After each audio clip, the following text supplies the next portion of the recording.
तेजस्वी यादव जी के घर में उन माई बहन की इज्जत है जो बिहार की महिलाओं को इज्जत देंगे। तेजस्वी यादव की भाभी उनके घर में हैं, अपने घर की महिलाओं को निकाल देते हैं और बिहार की महिलाओं को इज्जत देने चले हैं। जो पूरा परिवार बिहारियों का, देशवासियों का चारा खा लिया हो, उसकी कैसी आंधी होगी? वो परिवारवाद की पार्टी है। तेजस्वी यादव की कोई आंधी नहीं है। तेजस्वी यादव उसी प्रकार से उनका सुपड़ा साफ हो जाएगा जिस प्रकार से नीतीश जी के बाद, जब नीतीश जी इनके साथ नहीं मिले थे तो इनका सुपड़ा साफ हुआ था 2005 में। वही स्थिति 2005 वाला स्थिति 2025 में तेजस्वी यादव के साथ होने जा रहा है। तेजस्वी की आंधी बह चुकी है और बिहार में एक सैलाब की तरह उमड़ते हुए नजर आ रही है। और साथ ही में जब उनका बयान आता है 75 बनाम 36, राजनीतिक गलियारों में एक बवाल खड़ा कर देता है। नमस्कार, मैं उफलक सिंह और आप देखना शुरू कर चुके हैं आगाज एक्सप्रेस। अब बात करें जो तेजस्वी की आंधी आई है तो इसमें बीजेपी किस तरीके से तैयार है और क्या रणनीति के साथ उतरने वाली है और क्या कार्यकर्ताओं में वही जोश और वही जज्बा बचा हुआ है या कार्यकर्ताओं का जो जज्बा है वो डोलता हुआ नजर आ रहा है। तो सीधा जुड़ते हैं कार्यकर्ताओं से, बीजेपी कार्यकर्ताओं से, और जानते हैं क्या रणनीति है और कैसे चुनौती देने वाले हैं आने वाली आरजेडी पार्टी को। क्या स्थिति लग रहा है बेगूसराय में? इस बार परिवर्तन होगा कि इस बार फिर से एनडीए राज करेगा? बेगूसराय में कुल 7 विधानसभा और 7 विधानसभा इस बार नीतीश जी के नेतृत्व में हम लोग जीतने जा रहे हैं। माननीय अध्यक्ष हमारे भाजपा के यशस्वी प्रदेश अध्यक्ष दिलीप जायसवाल जी के नेतृत्व में, नीतीश जी के नेतृत्व में हम लोग आगामी चुनाव लड़ने जा रहे हैं 2025 का, और विपक्षियों का सुपड़ा साफ होने जा रहा है। आने वाले चुनाव में विपक्षी कहीं नहीं टिकने वाले हैं। हम लोग 2025 में 220 का आंकड़ा पार करने जा रहे हैं। वो लोग 20 सीट पर भी सिमट के रह जाएंगे, सिमट के रह जाने वाले बिल्कुल 20 सीट पे। कहीं उन लोग के पास कोई मुद्दा नहीं है। और तेजस्वी जी की जो आंधी चल रही है वो, अरे क्या आंधी चल रही है वो तो देखा जाएगा। कैसी आंधी? जो पूरा परिवार बिहारियों का, देशवासियों का चारा खा लिया हो, उसकी कैसी आंधी होगी? वो परिवारवाद की पार्टी है। हमारे भाजपा में आप देख सकते हैं, एक तेजस्वी यादव का हम 2500 रुपया दे देंगे, उससे महिलाएं वोट दे देंगे। 1500 रुपया भी दे रहे हैं वृद्धा पेंशन। जो योजना बनाए हैं माई बहन, वो अपने माए, अपने बहन, अपने भाई का योजना है, वो बिहार वासियों का योजना नहीं और है। गैस को सस्ता कर रहे हैं। अरे क्या सस्ता? 15 साल में आप क्या किए? पूरे बिहार को लूट लिए, बिहार को 50 साल पीछे ठेल दिए हैं। आपने क्या किया है? और उनका जो कहना है रेवेन्यू तो है ही नहीं बिहार सरकार के पास, तो बजट दे कह रही है। बजट जब आता था ना, जब आता था लालू जी के शासन काल में, तो वो बजट लौट जाता था। ये अनपढ़ परिवार का शासन हुआ करता था, अपराधियों का बोलबाला था। 2005 से जब से नीतीश कुमार ने सत्ता संभालने का काम किया, तब से आप देख लीजिए बिहार विकास। आज जो इस बापू सभागार में उपस्थित हुए, ये भी नीतीश जी का एक ड्रीम प्रोजेक्ट है। पूरा बिहार खुशहाल हो गया। चलिए, क्या लग रहा है इस बार जो चुनाव होने वाला है, तेजस्वी की आंधी चल चुकी है, सह पाएगी? कोई आंधी उंधी कुछ नहीं है, सब समाप्त होल है। भाजपा की सरकार 2026 में बिहार में कंफर्म हो चुका है। कंफर्म हो चुका है। पर तेजस्वी जो माई बहन योजना निकाले हुए उसका क्या करिएगा? वो सब कोई फाइन से काम नहीं चलेगा। उसमें 25-30 लाख काम खत्म कहानी है। यहाँ रोजगार मतलब भाजपा ही रोजगार दे रहा है, जेडीयू नहीं देता है। बजट पेश हुआ, उसको लेकर क्या कहिएगा? बहुत सुंदर। पर विपक्ष आरोप लगा रही है कि चुनावी बजट है। वो तो कुछ बोल सकता है जी, कोई काम ही नहीं बचल है जी। उनका तो कहना है कि रेवेन्यू है ही नहीं, तो इतना 3,16,895 करोड़ लाएंगे कहाँ से? तो लाएंगे कहाँ से? वो देने वाले गलती थोड़े बोले होंगे। पर उनका कहना है बोलने में पैसा थोड़ी लगता है, वो तो कितना भी आप बजट बता सकते हैं, पर काम कितना बिहार में होता है ये देखने की बात। धरातल पे नहीं उतरता है, कहा जाता है। पटना में जितना के फॉर्चूनर आता है कुल 4 लाइन में से आता है, तो 4 लाइन में बिहार सरकार के आदमी बना है, ना कि वो बना दिए होंगे। भैया आपका नाम? दीपक कुमार यादव। कहाँ से है भैया? पूर्णिया से।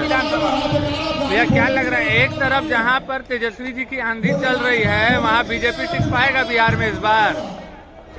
बीजेपी के आगे तेजस्वी का और आरजेडी का कोई यही कोई नहीं रहेगा इस बार, कोई अस्तित्व नहीं है। जो माई बहन योजना निकाले हैं उसका क्या कहिएगा? खाली कहने का योजना है। और मोदी जी का और दिलीप जायसवाल का जो योजना है वो धरातल में और जनता के साथ रहता है और हमेशा रहेगा। वो खाली दिखावा है। खाली दिखावा है। चलिए, आपका नाम भैया? अंकिता अनुभव। क्या लग रहा है? बोल रहे तेजस्वी जी नहीं टिक पाएंगे, पर आंधी चलाए हुए हैं, माई बहन योजना निकाले हुए हैं, लगातार रैलियां सभा किए हुए हैं। आंधी को संभाल लिए, उसका आंधी क्या है? इतना आंधी को संभाल लिए हम लोग। इतना आंधी संभाल लिए, आंधी संभाले, उसका आंधी क्या है इसके सामने? पर इस बार बोल रहे हैं कि निकाल ले रहे सरकार। बोलने दीजिए। नहीं, बिहार की जनता क्या है, इस बार मन बना लिए बीजेपी के साथ? फुल्ली सपोर्ट रहेगा, पूरा सपोर्ट है। चलिए, और लोग हैं, इनसे जुड़ते हैं, बात करते हैं है कि बिहार की जनता का क्या मन है। क्या नाम है बताइए? मेरा मनीष कुमार। हाँ, क्या लग रहा है तेजस्वी जी के आंधी के सामने भाजपा इस बार टिक पाएगी? देखिए सर, अब की बार तो भाजपा की सरकार बनेगी, एनडीए की सरकार बनेगी, जो कि फिर से दिलीप जायसवाल को पूरे बिहार की जनता ने मिला, जो कि फिर से अध्यक्ष के रूप में घोषित हुआ है डॉक्टर दिलीप जायसवाल फिर से जी। चलिए, इस बार जो तेजस्वी जी की जो आंधी चली है, क्या लग रहा है बीजेपी टिक पाएगी आंधी के सामने? तेजस्वी यादव की कोई आंधी नहीं है। तेजस्वी यादव उसी प्रकार से उनका सुपड़ा साफ हो जाएगा जिस प्रकार से नीतीश जी के बाद, जब नीतीश जी इनके साथ नहीं मिले थे तो इनका सुपड़ा साफ हुआ था 2005 में। वही स्थिति 2005 वाला स्थिति ही 2025 में तेजस्वी यादव के साथ होने जा रहा है।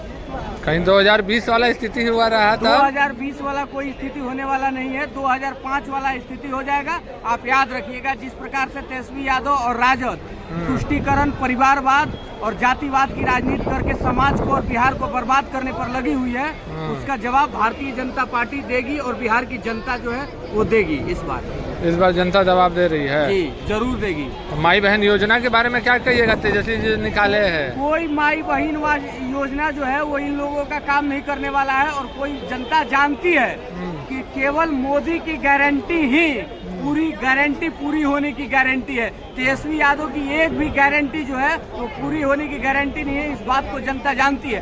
2005 तक जो सरकार लालू यादव जी के समय में 1995 से 90 से 2005 तक जो सरकार चला वो जनता भूल गई। उस समय माई बहन योजना इनका कहाँ था?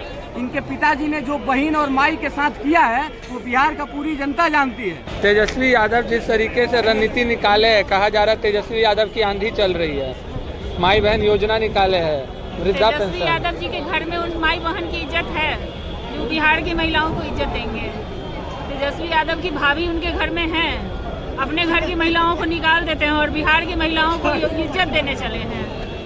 हम लोग कैसे माने? क्या गारंटी है कि जो इंसान अपनी भाभी को सम्मान नहीं दे रहा है वो बिहार की महिलाओं को सम्मान देगा? वो तो कहते हैं कि उम्र कच्ची है पर जबान नहीं।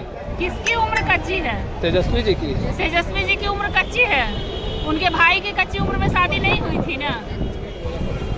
अपने घर की महिला को जो इंसान सम्मान नहीं दे रहा है वो बिहार की महिलाओं को 2500 रुपया का प्रलोभन दे रहा है। कैसे माने? इलेक्शन से पहले तो इस बार बिहार की जनता कहाँ जा रही है? बीजेपी के साथ। बिल्कुल बीजेपी के साथ है। आपका नाम है? कोमल कुमारी, महिला मोर्चा महामंत्री, मुजफ्फरपुर। जैसा कि आपने देखा और सुना, साफ तौर पे तमाम कार्यकर्ताओं का जो कहना था, इस बार सुखरा साफ होने जा रहा है। बीजेपी सरकार बनाने जा रही है 2025 में, और साफ तौर पे करारा प्रहार करते हुए भी नजर आए हैं। कई कार्यकर्ता, महिलाएं भी प्रहार करते हुए नजर आए हैं कि जो अपने घर में माई बहन को जो इज्जत नहीं दे सका है वो बाहर में समाज में माई बहन योजना क्या ही लागू कर पाएगा। जी हाँ, तेजस्वी यादव की जो योजना आई है उस पर भी एक बार प्रश्न उठते जा रहे हैं। बीजेपी कार्यकर्ता चारों तरफ से तेजस्वी यादव को जो आयु कहे आरजेडी खेमा को घेरने की पूरी कोशिश कर रही है, एक दीवार बन करके खड़ी है। तो क्या ये दीवार टूटेगा या ये दीवार China, great wall of China में बदल जाएगा? तब तक के लिए जुड़े रहे हमारे साथ, देखते रहे आगाज एक्सप्रेस। धन्यवाद।